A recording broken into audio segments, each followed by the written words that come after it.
¿Cómo están, queridos amigos? Bienvenidos. Esto es Nuevas Voces en Agricultura.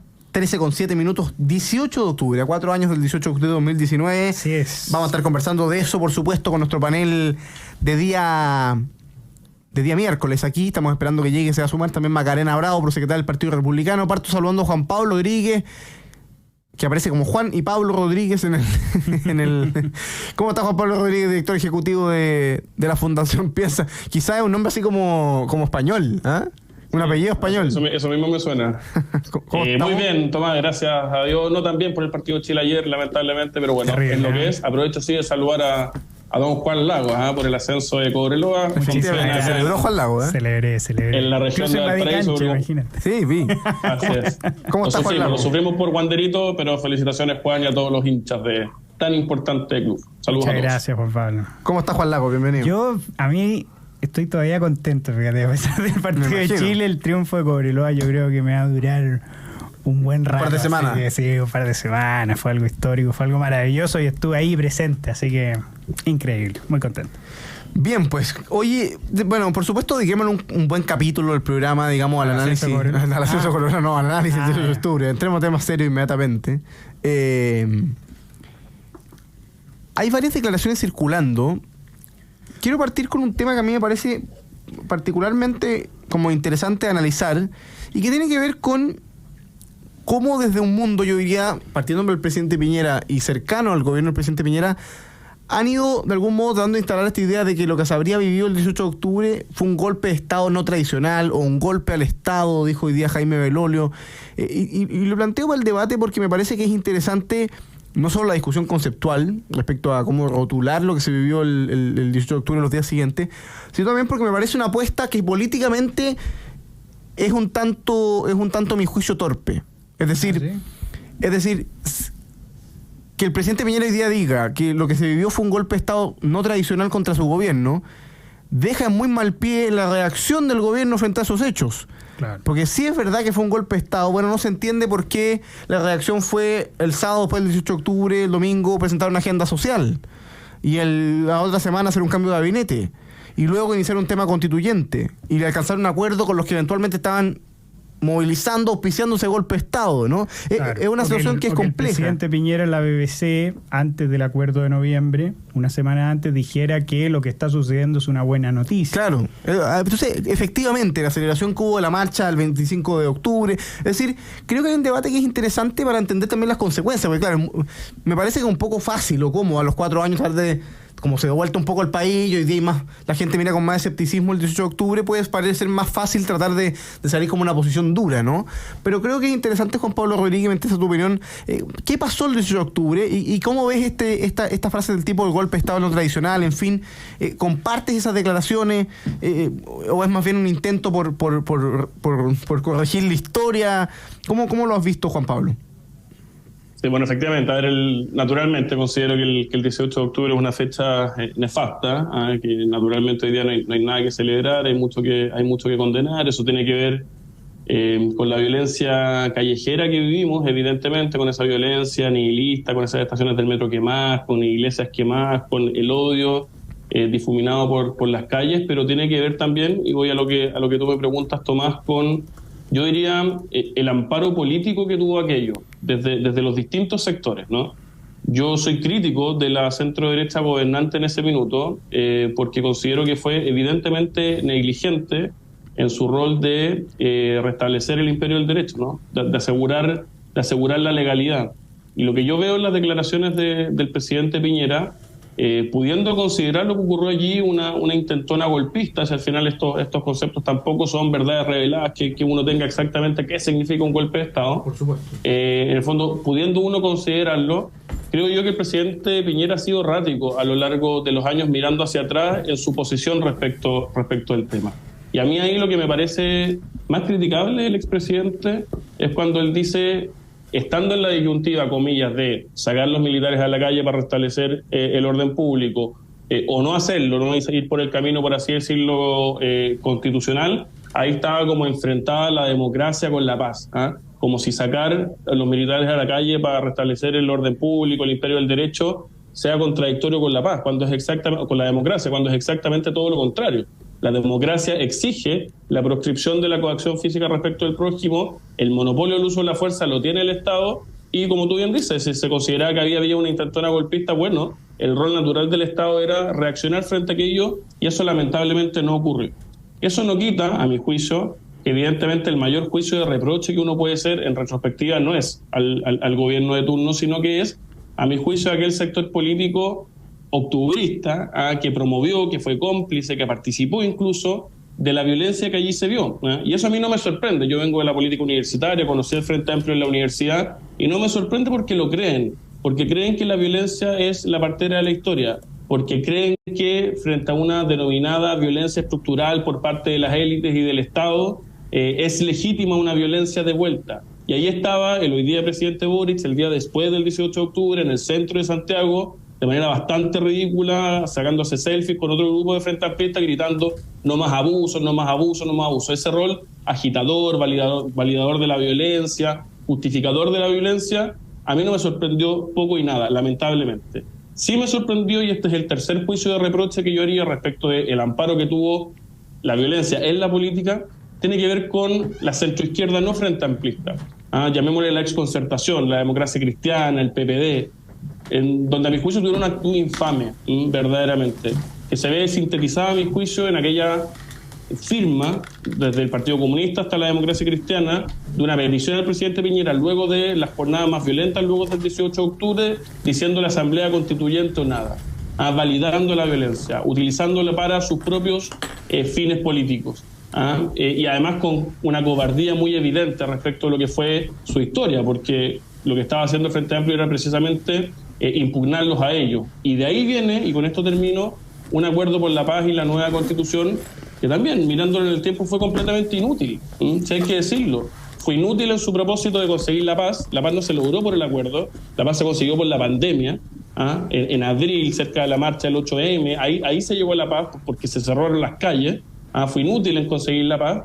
Y respecto a la nueva Constitución también ha sido inútil, lo que no quita que este 17 de diciembre sí podamos propinarle nuevamente, y hoy día con más fuerza social, una nueva derrota al octubrismo, que es una síntesis de todo aquello que está mal en nuestro país y que intensificó la lamentable decadencia que estamos viviendo, a mi juicio, desde el segundo gobierno de la presidenta Bachelet. Se suma a nuestro panel de conversación, como les habíamos anunciado, Macarena Bravo, prosecretaria del Partido Republicano. ¿Cómo estás, Maca? Estamos conversando, por supuesto, el 18 de octubre. Muy bien, Tomás, acá un poco decepcionada el día de hoy con el cierre de los colegios y hartas cosas que a pesar de hace 4 años seguimos todavía con el miedo y la incertidumbre de qué va a pasar. Y un gusto estar con Juan y JP. Juan Lagos, aplauso de lo que estábamos conversando con Juan Pablo Rodríguez. Mira, hace 4 años yo creo que se masificó una idea de que la violencia era el camino, de que para mejorar lo que estaba mal en Chile hacía falta destruirlo todo. Y yo creo que esa mala idea la seguimos pagando hasta el día de hoy. Y ahí hay muchos culpables. Creo que hay demasiados culpables, más allá de los violentistas, más allá de los tipos que se encapucharon y generaron daño al patrimonio. Yo creo que aquí fallaron todos. Falló la élite, que por miedo intentó contemporizar con la violencia, intentó hacer mea culpa absolutamente falso, intentó hacer gestos absolutamente infructuosos, que visto en perspectiva no era más que comprar un bote muy caro para salir del barco que se estaba hundiendo. Yo en eso veo, por ejemplo, lo que hizo Andrónico Luksic, cuando él inmediatamente Andrónico Luksic dice, no, bueno, hemos sido culpables y todo, y por lo tanto ahora lo que voy a hacer es subirle el sueldo a 500.000 pesos mínimo a toda la gente. Bueno, ¿en qué cambió en la economía eso? No cambió en absolutamente nada, ¿ya? También falló el gobierno, absolutamente, falló el gobierno, y creo que esa inacción del gobierno, esa omisión en cumplir su deber de respetar y hacer respetar las leyes, la terminaron pagando muchas familias, la terminaron pagando muchas personas. Quizás a todos nos afectó de alguna manera, siempre el hilo se corta por lo más delgado. Ese 18 de octubre, recordemos que la gente no podía volver a sus casas, Y la gente que podía volver era la que tenía auto, pero la que usaba transporte público, lamentablemente, no podía hacerlo. Hay que ver también cómo murieron barrios, cómo murió el centro de Santiago. El centro de Santiago, en junio del 2019, había un reportaje de la revista Sábado que decía que el metro cuadrado más caro de Chile estaba en Santiago Centro, que había un renacer de los barrios en Santiago Centro, absolutamente destruido y luego ya absolutamente derrumbado por tener una alcaldesa octubrista en Santiago. Y yo creo que lo que le pasa al presidente Piñera y lo que le pasa al piñerismo se puede resumir en una frase que dice Séneca, ¿no es cierto?, de que no hay viento favorable para el que no sabe a qué puerto se dirige. Yo creo que el presidente Piñera ha sido muy errático. Creo que ahora está tomando una postura, una interpretación correcta de lo que pasó, pero que de verdad, y como muy bien lo dices tú, deja en muy mal pie lo que pasó en octubre. Yo creo que en octubre también la farsa se tomó esta cosa de que las barras bravas se habían hecho amigas, de que los futbolistas eran casi como solidarios con la causa, y eso muy, muy bien lo demuestra Juan Cristóbal Guarelo en su libro País Barra Brava, que en realidad eso era absolutamente una farsa, que los futbolistas en realidad querían adelantar las vacaciones y por eso querían suspender el torneo, que las barras bravas en realidad lo único que, es decir, siguieron agarrándose meses después. Yo creo que en realidad la lección que nosotros tenemos que sacar, hay muchos que dicen que el octubrismo ha muerto. Creo que eso no es cierto. ¿Por qué? Porque las escuelas se siguen cerrando en la conmemoración de un día como hoy. Y yo creo que la lección que tenemos que sacar es simple. Es el progreso de un país, el bienestar de todos los chilenos. No hay fórmulas mágicas. No se logra con que los políticos se pongan de acuerdo. No se logra con que los empresarios hablando en su corazón. Esto se logra con trabajo duro, con instituciones, respetando las reglas que nos permiten una vida previsible en comunidad. No hay otra opción, lamentablemente. Y yo creo que el estallido social lo ha demostrado y todavía seguimos pagando las consecuencias. Maca Bravo. Bueno, yo me sumo al análisis que hace Juan Pablo y Juan Lagos también respecto al 18 de octubre. Creo que hay harto que aprender, pero sobre todo también estas reflexiones tardías que hace tanto el gobierno de ese entonces, que era el gobierno de Sebastián Piñera, también algunos liderazgos hoy día del oficialismo, que es un análisis que llega bastante tarde, porque tenemos que recordar que hace 4 años quemaron el metro y las personas sufrieron mucho en su calidad de vida con eso, y toda esa violencia fue avalada por la izquierda que hoy día nos gobierna y además la indultó, no solamente la avaló, sino que la terminó indultando cuando llegaron al poder. Y por supuesto, muchos de los que estamos en el mundo político, del servicio público, seguimos trabajando para devolverle el derecho a vivir sin miedo a todos los chilenos que desde hace 4 años viven en un miedo total, con incertidumbre, y vemos un gobierno que no es capaz de terminar con esta crisis, ¿cierto?, de inseguridad, de la violencia en la política. Además de eso, también creo que es importante recordar que aquellos que nos robaron ese derecho, que es el derecho a vivir sin miedo, fueron delincuentes, insisto, avalados por la izquierda gobernante y que no están todavía dispuestos a tener una mano dura contra ellos para devolvernos la paz y la tranquilidad después de 4 años del 18 de octubre. Fíjate que hay un tema que sumando a lo que se ha planteado acá, creo que hay un tema y un desafío particular para el mundo de las derechas, y que tiene que ver con 2 o 3 elementos que creo que son bien fundamentales. El primero es la necesidad de construir buenos diagnósticos propios respecto a las cuestiones que pasan en el país, ¿no? ¿Cuánto diagnóstico de cuneta se compró buena parte de la derecha después del 18 de octubre? O sea, mira cómo pasamos de celebrar la marcha del millón, de los ministros diciendo que lo que se expresaba ahí era tremendamente positivo. Creo que es muy fácil preguntarse, oye, si cualquiera de los ministros del presidente Piñera iba a esa marcha, ¿cómo le iba? Pésimo. Probablemente lo hubiesen sacado a patadas de la marcha.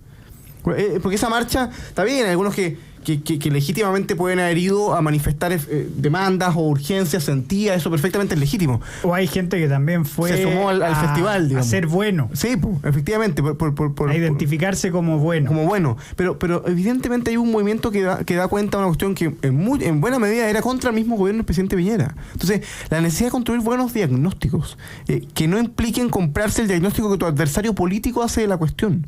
Y para eso, y es un segundo elemento relevante, creo que es muy importante la convicción en política. Lo decía bien Juan Lagos, ¿no? La farsa. O sea, qué lamentable fue ver a personas de centro derecha después del acuerdo de noviembre vendiendo el acuerdo de noviembre como la panacea, ¿no? Tú en política puedes estar forzado por la realidad de las cosas a llegar a ciertos acuerdos que no te gustan, pero no le vendas a la gente que el acuerdo te gusta. Exacto. O sea, sé capaz de transmitir, oye, esto es lo que se logró, esto es lo que hay, hicimos nuestro mayor esfuerzo, pero no fue posible más, estas son las condiciones. Tenemos una oposición miserable pidiendo en la calle una nueva constitución, forzando al gobierno a asumir un parlamentarismo de facto, o sea, pero transmítelo, ¿no? Teníamos ministros celebrando la paridad, los 17 escaños reservados. Nos compramos el cuento la lista del pueblo. Nos compramos el discurso que lo que Chile necesitaba era independiente, chao a los partidos políticos, y sobre representamos unos tipos que terminaron elaborando la constitución más refundacional y absurda que Chile ha enfrentado. Entonces, es la necesidad de que las cosas se hagan con un diagnóstico adecuado y también con convicción respecto a lo que se está haciendo, es súper relevante. Y lo tercero, creo yo, la importancia, nuevamente, de una derecha que construya su discurso, su proyecto político conectada con las personas. Yo me acuerdo haber participado en una serie de actividades del gobierno del presidente Piñera en ese minuto como espectador, digamos. ¿Se acuerdan que venían invitados de afuera? Estuvo Fukuyama y otras personas. Yo no escuchaba al presidente Piñera y su gran tema era que había una ola de revolución tecnológica y a ti o te pasaba la ola por encima o tú te surfeabas. Está bien, es un tema evidentemente mundial, interesante, pero te puedo asegurar que para una persona común y corriente en Chile es un tema que está muy lejos de la realidad. O sea, un presidente que estaba preocupado de la PEC y la COP, porque ese era el Chile en que vivíamos, claro. Mientras en el país habían dramas y lacras sociales que se arrastraban por muchos años. Y creo que ahí falta efectivamente conexión y convicción. Para poder sostener las cuestiones que uno ve, cree y plantea, porque un gobierno, la frase escénica que plantea Juan Lagos es impecable para esto, ¿no? Al final te das cuenta que el proyecto del gobierno quedó desdibujado inmediatamente, absolutamente desdibujado, y de nuevo tú puedes asumir que quedó desdibujado, ¿no? Y transmitirlo, decir, oye, las condiciones cambiaron, pero no hacernos creer que eso es lo que siempre quisiste, ¿no? Porque eso empieza a traicionar la confianza con la política, y creo que eso es bien determinante. Hagamos una primera pausa comercial, volvamos con el tema constitucional, porque evidentemente lo que pasó en octubre de 2019 sigue presente en alguna medida, no solo en las cuestiones lamentables de la violencia, en fin. Yo comentaba ayer, creo, que yo hoy día en la tarde no tengo clase, o sea, tengo clases pero online. Pues claro, porque las universidades se rinden, ¿no? Este es un país rendido a la violencia. Entonces, ante la amenaza de la violencia, yo desde la semana pasada sé que hoy día en la tarde no tengo clase en la Casa Central de la Católica ante la posibilidad de que hayan hechos de violencia. Porque esto es un país no funciona así. Un país civilizado con respecto al Estado de Derecho no puede funcionar así. Hagamos una pausa y seguimos conversando de Nuevas Voces acá, o sea, del 18 de octubre acá en Nuevas Voces. Estamos de vuelta, queridos amigos, con su programa Nuevas Voces en Agricultura, conversando con Juan Pablo Rodríguez, con Juan Lagos y con Macarena Bravo acá en la 92.1 FM. Vamos a saludar a quienes hacen posible el programa y seguimos conversando. Posgrados de la Universidad San Sebastián cuenta con más de 100 programas en diversas áreas del conocimiento. Más de 14.000 egresados han preferido sus magíster, diplomados, postítulos y especialidades. Conoce más en posgrados.uss.cl. En Enel buscamos cuidarte, que tu servicio eléctrico sea continuo y de calidad. Por eso, si sabes de un hurto de cables que haya generado corte de electricidad en tu barrio, puedes denunciarlo de manera anónima al 600-696-0000. Ayúdanos a evitar esta práctica ilegal y a mantenernos seguros con Enel. Lo mejor de trabajar en BCI es que puedes contribuir desde tu propósito a hacer una diferencia en la vida de las personas y de la comunidad. Carlos Herrera, máster en aceros y más, administrada por la segunda generación familiar, te espera en sus sucursales con una atención especializada para apoyar en todo lo que necesitas para la realización de tus proyectos. Más información en carlosherrera.cl. Y en AFP Capital resolveremos tus dudas de manera cercana y te mantendremos actualizados de la contingencia financiera. AFP Capital, queremos ser tu AFP. Nos están preguntando mucho, queridos amigos, ¿qué pasó con Sin Filtro? ¿Qué pasó? Y lo cierto es que Maca Bravo... No. Tenemos... la información que dio Pancho Rego ayer en pantalla, sí, es que el programa se acababa. no sabemos las razones, nos han explicado hasta el momento, pero es una decisión de sin filtros, ¿no? Porque así lo comunicaron ayer, así lo comunicó Bárbara Rebolledo, efectivamente. Yo espero genuinamente que Sin Filtros vuelva al aire lo antes posible, sea cual sea el problema que tengan, porque creo que hace un tremendo aporte a la discusión pública, a la promoción de buenos liderazgos, a un buen debate, y creo que hace una tremenda pega, así que espero que pueda volver al aire lo antes posible. Lo que sí es importante transmitir a la gente que nos está escuchando es que estas cosas requieren apoyo, ¿no? Y requieren apoyo, claro, de nuestros auditores, por supuesto, pero todos los programas Sin Filtro y nuestros programas de radio y todo lo más, claro, tienen costo y requieren de gente generosa que esté dispuesta a apoyar, a que gente esté dedicada a la discusión pública, a influir en los medios de comunicación, y el llamado es ese, a seguir apoyando este tipo de cosas. Porque evidentemente uno a veces está mejor, hay más apoyo, a veces hay menos apoyo, pero es importante que las cosas sigan en el mediano y en el largo plazo, porque el trabajo que hay que hacer es cultural, y es pensando en el futuro y no simplemente en circunstancias coyunturales como puede haber sido el plebiscito del año pasado. En fin, yo creo que Sin Filtro es una tremenda pega, así que espero que vuelva lo antes posible al aire. Oye, cambiémonos un poquito de tema, porque estamos en la etapa final del trabajo del Consejo Constitucional. Se conformó la comisión mixta, que es la que va a discutir los temas que, habiendo sido propuestos por el Comité de Expertos como observaciones, no fueron aprobados ni rechazados por el Consejo, sino que vuelven a la discusión. Y se conformó finalmente la comisión mixta, que se instala hoy día, tiene solo 5 días para llegar a los distintos acuerdos. Está compuesta por 12 personas, consejeros constitucionales y comisionados expertos. La composición es básicamente que hay 7 personas de derecha entre expertos y consejeros, y 5 personas de izquierda entre expertos y consejeros. Por parte del Consejo Constitucional estará Luis Alejandro Silva, del Partido Republicano, Alejandro Kohler, del Partido Socialista, María Pardo, de Convergencia Social, Sebastián Figueroa, del Partido Republicano también, Carlos Recondo, de la UDI, y Pilar Cuevas, de Renovación Nacional. En la comisión de expertos, por su parte, van a estar Verónica Undurraga, Catalina Lagos, Carlos Frontaura, Teodoro Rivera, Natalia González y Domingo Lovera, ¿ya? ¿Cómo ha seguido, Juan Pablo Reyes? ¿Qué te parece las decisiones que tomó el Consejo respecto a lo que observaron en el Comité de Expertos, y cómo ves el futuro de los temas que se van a estar discutiendo en la comisión mixta?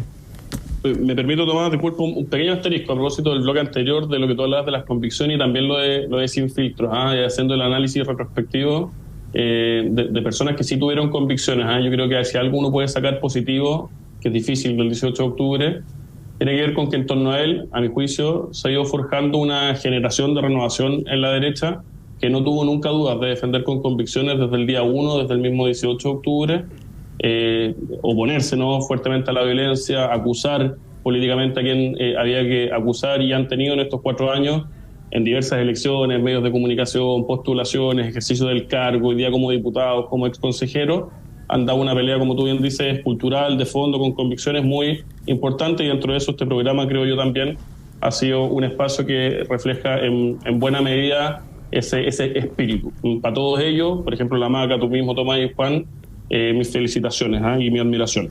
Dicho eso, y a propósito de lo constitucional, yo diría lo siguiente, que a propósito de la comisión mixta, los poquitos árboles de disenso no nos pueden tapar el bosque muy amplio que significa un texto constitucional. Texto constitucional también, en este análisis retrospectivo que estamos haciendo hoy día, creo yo que está bastante claro que no es la principal respuesta que Chile necesita para sus problemas profundos y dolorosos. Eso pasa más por liderazgo político, pasa más por políticas públicas que por un cambio constitucional, pero eso no quiere decir, naturalmente, que el cambio constitucional no sea importante, que es muy importante una constitución, y tampoco sea una oportunidad. Yo creo que estamos frente a una oportunidad muy relevante. No solamente, como decíamos antes, de volver a derrotar el octubrismo el 17 de diciembre, sino que también de, si bien no es la gran respuesta a todos los problemas de nuestro país, mejorar sustantivamente algunos aspectos que sí tenemos que mejorar. Y en eso creo yo que el texto constitucional es mejor que la regulación institucional actual, especialmente en un problema que tenemos en Chile, en las democracias en general, pero muy intensamente en nuestro país, que tiene que ver con la dificultad de producir decisiones públicas por lo ingobernable del sistema y por lo fragmentado del mismo.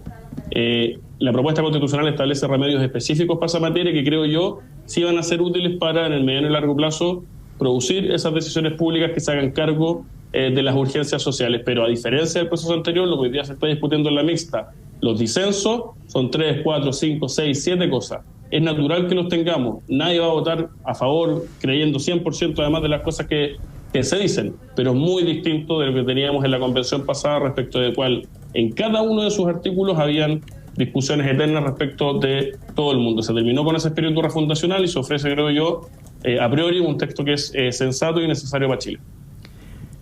Juan Lagos. Mira, fíjate que estoy muy de acuerdo con Juan Pablo.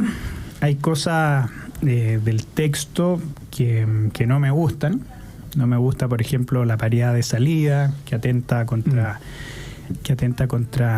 la igualdad ante la ley, entre los hombres y la mujer, entre la soberanía del ciudadano, que sea hombre o mujer, es él, el que o ella, los que al final tienen que decidir qué candidato los representa o no.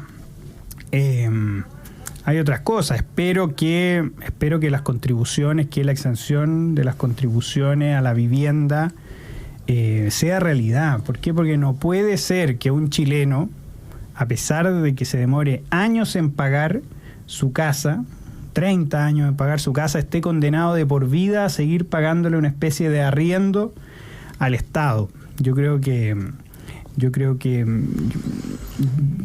ese sentido hay que decir, no son buenas noticias lo que salió al final de los expertos. Y yo creo que es muy lamentable que esas malas noticias también hayan salido de expertos de Chile Vamos. También yo creo que esa es una cosa que en realidad hay que lamentar, y que hay que ver si al final algunos convencionales, por el miedo a no representar a cierta izquierda que al final está ya alineada por el en contra y que antes se alineó por el apruebo, que yo creo que eso es una cosa muy importante de señalar. Es decir, cuando todos hablamos de que en realidad hay una izquierda extrema, pero hay otra izquierda moderada, sensata, donde está Ricardo Lagos, Sergio Vitar y todos los próceres de la Concertación, al final nos damos cuenta, bueno, que esta gente votó por el apruebo.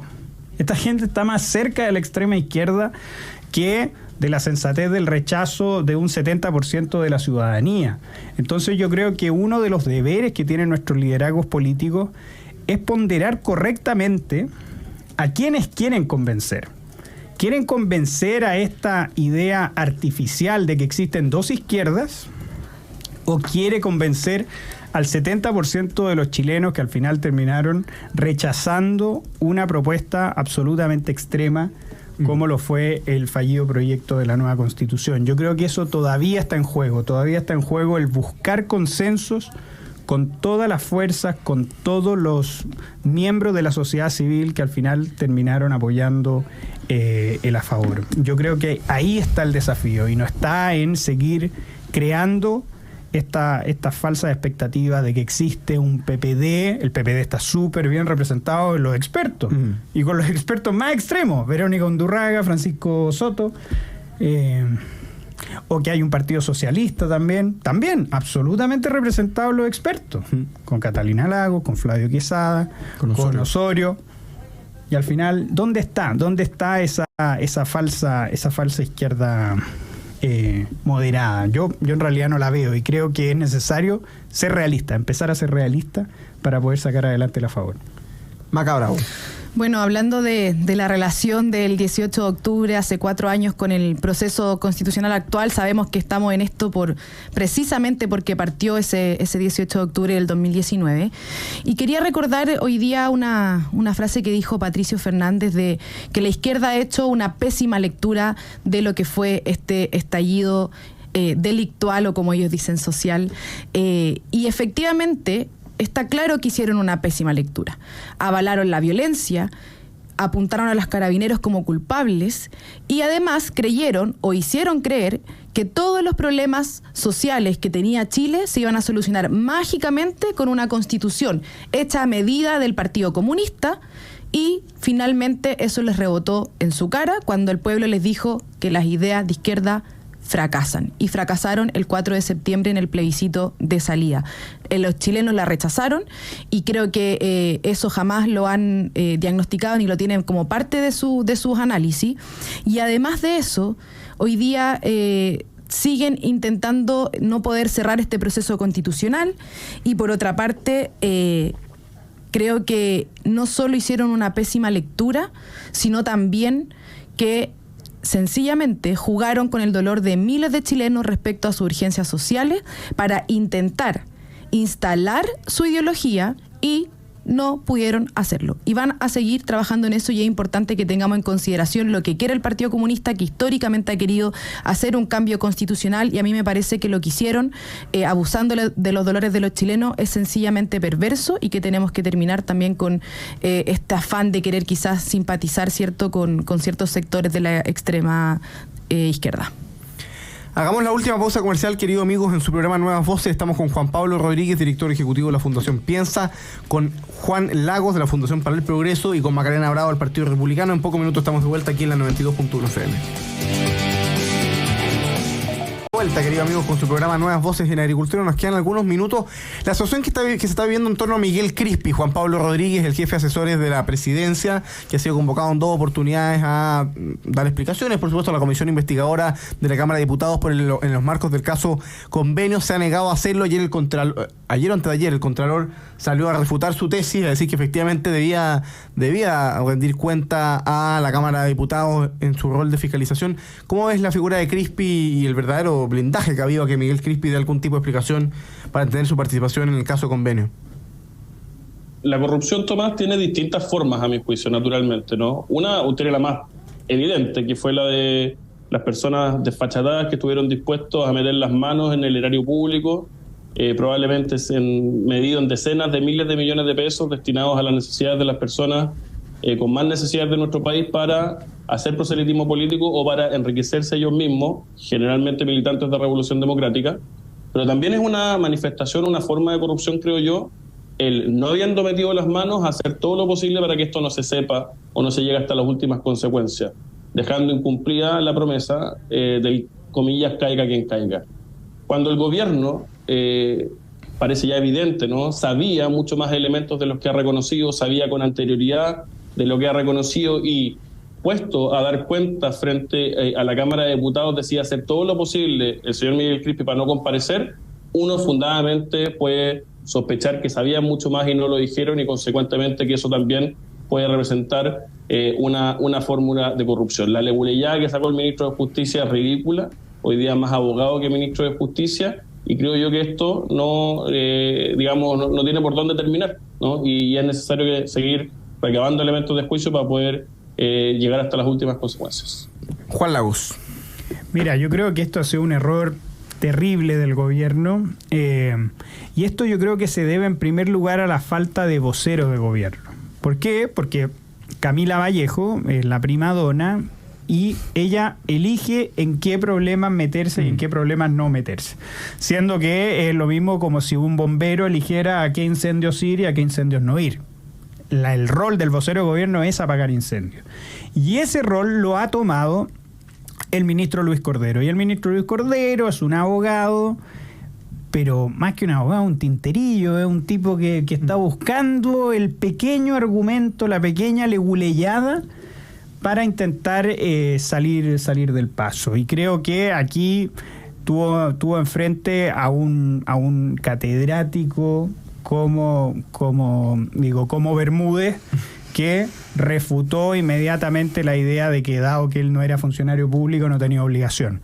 Yo creo que esto es un abuso del gobierno, pero también es un problema institucional que nosotros tenemos. En Chile las comisiones investigadoras valen hongo, lamentablemente. En cambio, en Estados Unidos las comisiones investigadoras, si no se van a esas comisiones, hay hasta penas de cárcel. Eso le pasó al asesor de Trump, ¿no es cierto?, Steve Bannon, por no ir. En cambio, aquí todo el mundo se salta a las comisiones investigadoras, da lo mismo, no tiene ninguna consecuencia, y es realmente escandaloso. Yo creo que el caso Crispi demuestra el poco compromiso del gobierno con la transparencia y la probidad, demuestra también el fracaso comunicacional del gobierno al no tener un vocero y tener un abogaducho viéndole los problemas, y el otro problema es institucional y pasa porque en realidad las comisiones investigadoras no tienen ningún peso en Chile. Macabro. Mejoran en la propuesta, disculpa que me pierda Tomás, un argumento para votar a favor. Mejoran en la propuesta las investigadoras, se le ponen plazo, está buena. Dato. Bueno, yo creo que esta polémica no hace más que recordar que el gobierno no tiene idea de cómo gobernar, que está totalmente desconectado de las personas y que están más preocupados de ellos mismos que de cualquier otra cosa. Y en eso también creo que es importante que no nos olvidemos cómo estos dirigentes llegaron al poder. Se vendieron por años como personas que no iban a caer en casos de corrupción, que venían a cambiar la política y, por supuesto, se creían dueños de la verdad. Y en el caso de Miguel Crispi, él fue el primer presidente de la Federación del NAU en la FEUC. Sí. Y después de eso aparecen figuras como Giorgio Jackson, Diego Vela, que hoy día es el actual presidente de Revolución Democrática. Sí. Y eso la verdad es que, si lo menciono, es porque es bastante preocupante que estos dirigentes estudiantiles que llegaron al poder tratando de, o con un discurso, ¿cierto? No más que tratando, sino con un discurso claro, como dueños de la verdad, que venían a cambiar la forma de hacer política, siguen influyendo en las universidades, porque hoy día el NAU sigue gobernando o liderando, ¿cierto?, la federación en la Universidad Católica, y siguen mirando hacia arriba como líderes influyentes a Giorgio Jackson, a Diego Vela, a Miguel Crispi, y es bastante preocupante que esa conexión siga dentro de las universidades y sobre todo con los dirigentes estudiantiles. Macarena Bravo, Juan Pablo Rodríguez, Juan Lagos, se nos fue el programa aquí conversando en Nuevas Voces de Agricultura. Juan Pablo Rodríguez quiso decir que mejoraban las comisiones investigadoras en la propuesta constitucional, en un dato importante a tener en cuenta. Sí. A tener en cuenta. Quienes están buscando argumentos para votar a favor. Oye, hemos estado conversando, ayer tuvimos la oportunidad de ir aclarando algunas dudas sobre el proceso. Es muy entendible que el proceso sea muy... que es muy engorroso el proceso, tiene demasiadas etapas, el texto va y vuelve de los expertos al consejo, de los consejos al experto, luego a la mixta, pero ya la próxima semana debe estar todo esto zanjado y debe ser un texto definitivo, que por supuesto la invitación es a leerlo, a informarse, a formarse una propia convicción, y a la gente que está promoviéndolo a favor, como en mi caso, a hacerlo con buenos argumentos, toda esa lógica de que haya gente en contra, entonces poco menos que son comunistas por estar en contra, pues van a votar junto al Partido Comunista. Hay argumentos mejores. Yo haría un llamado a que subamos el nivel, digamos, y elaboremos algo un poquito más elaborado. Yo me replantearía una posición si veo que al lado mío está el Partido Comunista, sí, pero es distinto a poco menos que tratar de irracionales a los que están por el contra. Creo que es una posición, a mi juicio, equivocada, pero discutible, y el llamado a que se informen, a que vean los avances que significa la propuesta constitucional vigente, y a que vayan conociendo los contenidos valiosos que hay en materia de libertad. Los retrocesos también hay que, porque también hay retroceso, lamentablemente, y eso tarde o temprano hay que intentar cambiarlo. Hay que cambiarlo, sí, de acuerdo. Oye, ya se nos acabó el programa, queridos amigos. Ya viene Deporte en Agricultura. Quédense en la 92.1, me imagino, con más análisis de lo que fue el partido de ayer. Buena primera media hora. Sí, pero los partidos duran 90 minutos, efectivamente. Ya. Nos vamos, viene Deporte en Agricultura. Nos reencontramos mañana, jueves de historia, con Alejandro San Francisco, por supuesto, conversando el 18 de octubre acá en Nueva Fuente. Chau, chau.